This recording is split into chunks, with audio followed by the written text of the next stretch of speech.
করে দিয়ে আপনি চলে যাবেন ম্যানেজে যাওয়ার পরে এখানে ম্যানেজটা এরকম থাকবে।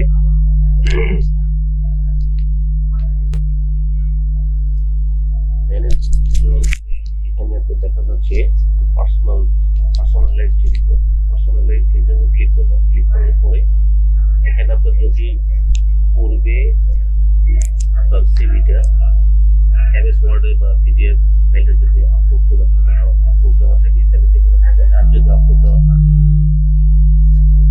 এখানে আপলোড দেওয়া ফাইলটাকে আমি ডিলিট করে দিচ্ছি। ডিলিট করে দিয়ে নতুন করে আপলোড করবো। আমি প্রথমে আমার ফাইলটাকে আমি এখানে টেক্সট করে লিখে দিয়েছি। এখন আমি এটাকে আপলোড করে দেখাচ্ছি। প্রথমে আমরা চলে যাবো চয়েস ফাইলে গিয়ে এই ফাইলটাকে আমরা ওপেনে দিয়ে দিব।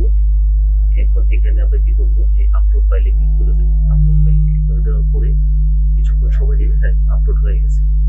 এই হচ্ছে আপনার Bdjobs এর মাধ্যমে সিভি আপলোড করার সিস্টেম। এখন যদি আপনি কোথাও অ্যাপ্লাই করেন তাহলে ওনারা যদি আপনার সিভিটা ডাউনলোড দিতে চায় তাহলে খুব সহজেই আপনার তৈরি করা পছন্দনীয় সাজানো গুজানো সিভিটাকে ওনারা ডাউনলোড দিতে পারে।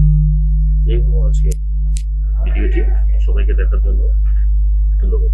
আল্লাহ হাফেজ।